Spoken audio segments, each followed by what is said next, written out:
Hello students. So as you know that we have completed our chapter classification of elements and periodicity and property, their trends. So today I am going to give you some quick review of this chapter.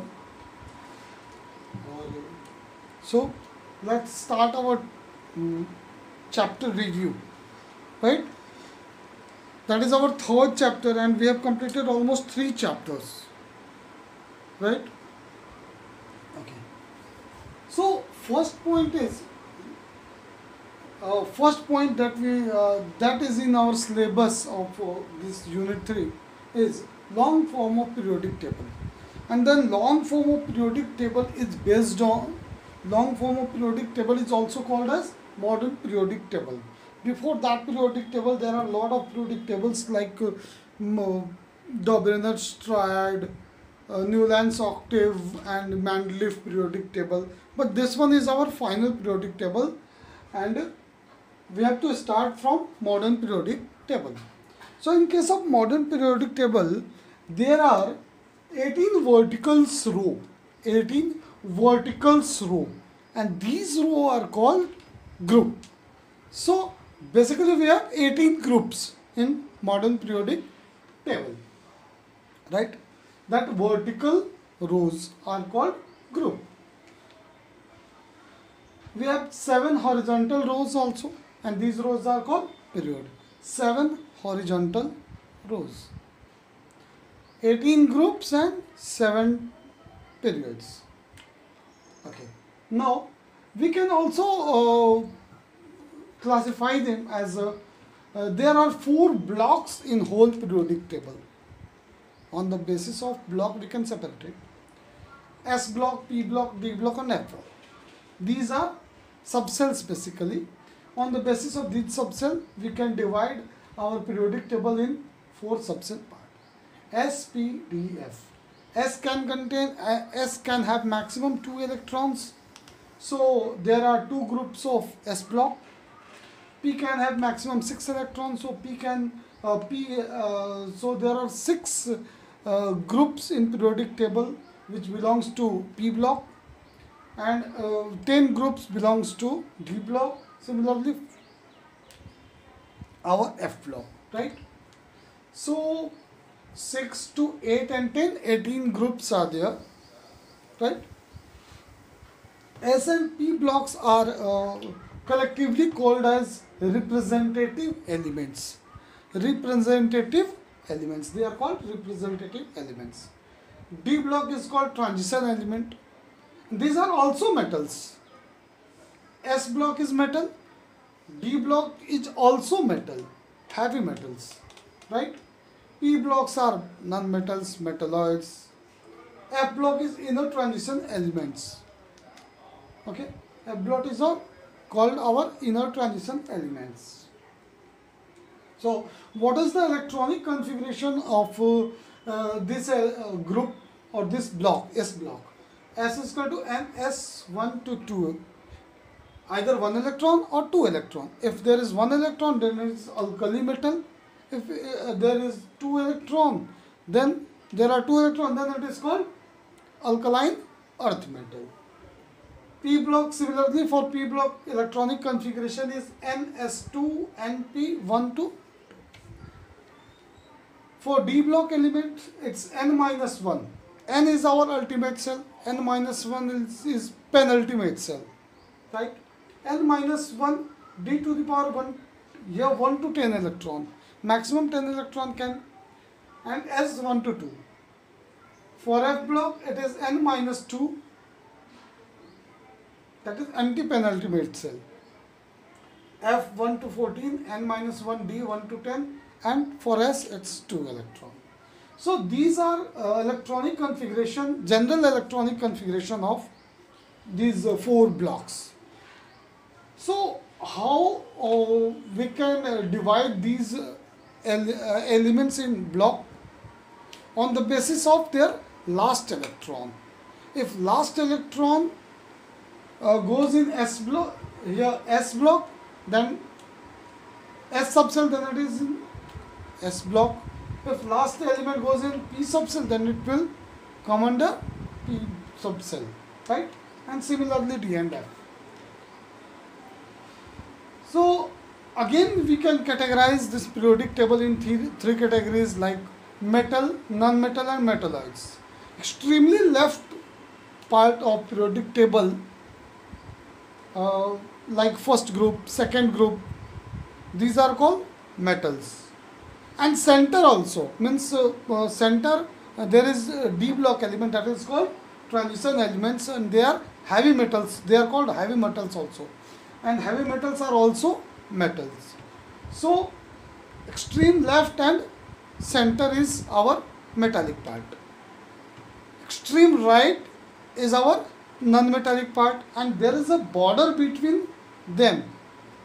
Some elements separate the border of metal and non-metal, and these elements come under metalloids or semi-metals, or you can say semiconductors. No, not semiconductors, semi-metals. So borderline elements between metal and non-metals are called metalloids. Mostly on right side non-metal, left as well as center is our metal. Now first take a snapshot of this board so that you can easily understand the point. Take a snapshot first.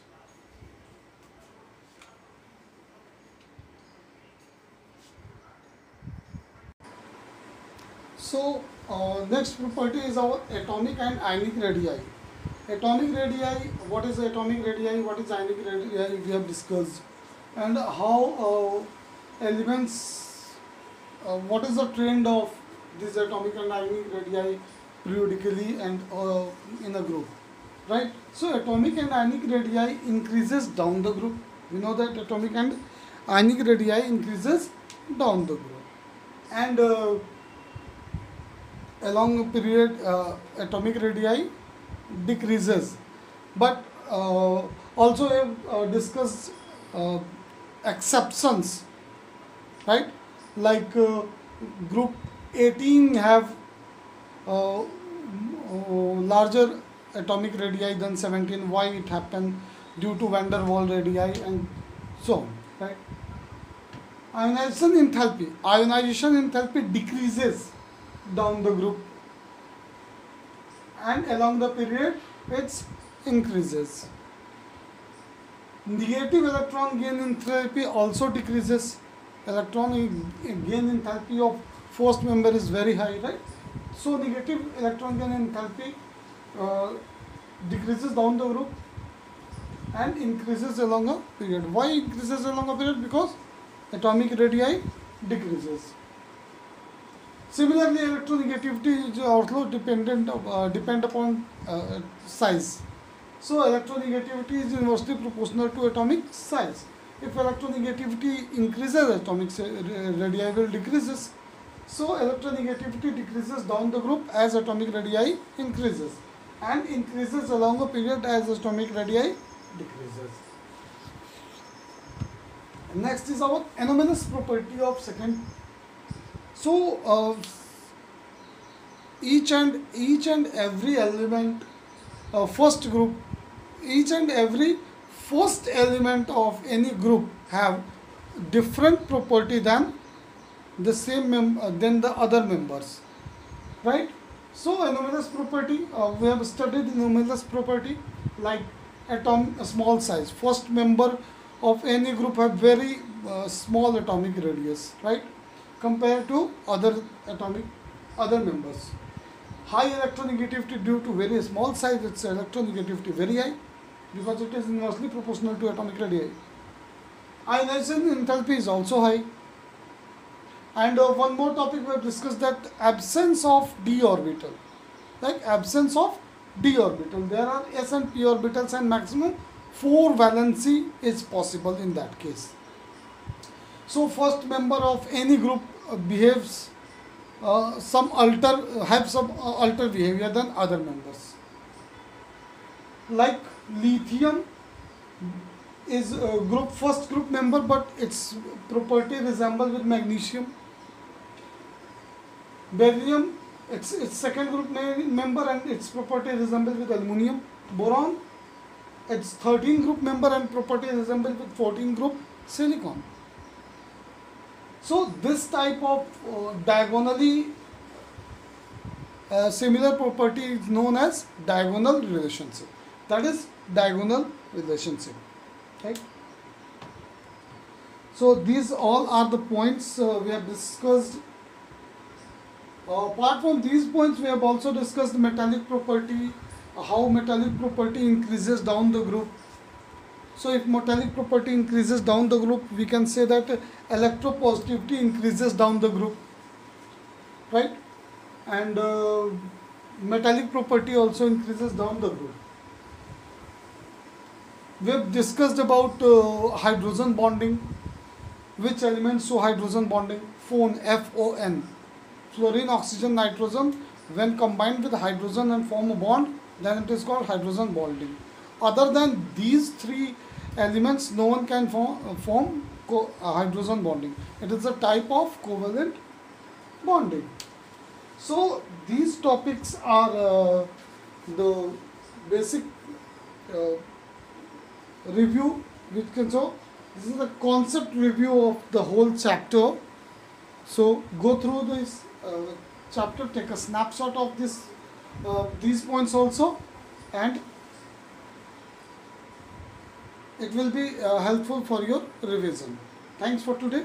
We will start our new class with new topic, new video. Right? Thank you.